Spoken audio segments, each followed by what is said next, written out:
Hi అండి, welcome to our channel. ఈరోజు మన ఛానల్లో టొమాటో బాత్ సింపుల్గా ఎలా చేయాలో చూపిస్తున్నాను. ప్లీజ్ వీడియోని స్కిప్ చేయకుండా ఎండ్ వరకు చూడండి. ఈ రెసిపీ చేయడానికి నేను 1 medium size tomato and 2 onions and 2 పచ్చిమిర్చి తీసుకున్నానండి.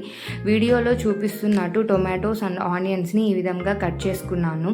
నెక్స్ట్ ఒక బాండీ పెట్టుకొని అందులో 5 టేబుల్ స్పూన్స్ ఆఫ్ ఆయిల్ వేసుకున్నాను.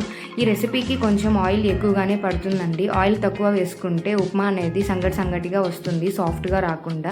నెక్స్ట్ ఆయిల్ హీట్ ఎక్కిన తర్వాత అందులో కొంచెం ఆవాలు, కొంచెం జీలకర్ర, కొంచెం పచ్చెనగపప్పు, కొంచెం మినపప్పు వేసి దోరగా వేయించుకోవాలండి. నెక్స్ట్ ఇందులో ఆనియన్స్ వేసి లైట్గా వేయించుకోవాలండి. తర్వాత ఇందులో పచ్చిమిర్చి చీలికలు, కరివేపాకు వేసి ఆనియన్స్ని బాగా వేయించుకోవాలి. ఇప్పుడు ఇందులో టొమాటోస్ వేసి పచ్చివాసన పోయేదాకా వేయించుకోవాలండి. తర్వాత ఇందులో చిటికెడంతా పసుపు వేసుకోవాలి. ఇప్పుడు టొమాటోస్ బాగా వేగిన తర్వాత ఇందులో రవ్వ వేసి వేయించుకోవాలి. నేను తలకొట్టకుండా 1 ఫుల్ కప్ రవ్వ తీసుకొని వేయించుకున్నానండి. ఇలా రవ్వ దోరగా వేగిన తర్వాత ఒక ప్లేట్లోకి తీసుకొని పక్కన పెట్టేసుకోవాలి.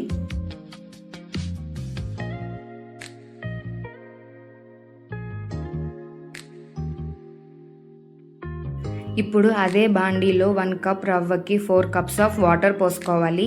ఇక్కడ నేను తీసుకున్న రవ్వ ఇంచుమించు 1.5 కప్ ఉందండి. సో నేను 6 కప్స్ ఆఫ్ వాటర్ పోసుకున్నాను.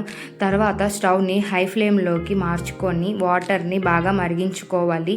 వాటర్ మరిగిన తర్వాత అందులో కొంచెం అల్లం, రుచికి సరిపడా సాల్ట్ వేసుకోవాలి.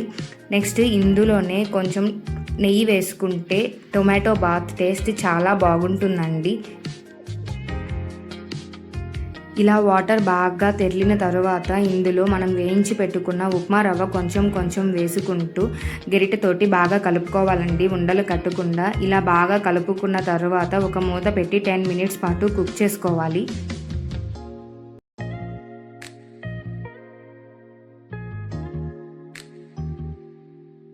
15 మినిట్స్ తర్వాత టొమాటో బాత్ ఈ కన్సిస్టెన్సీలోకి వస్తుందండి.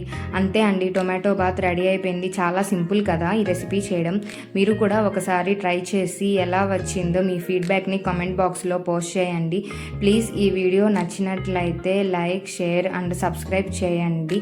Thanks for watching.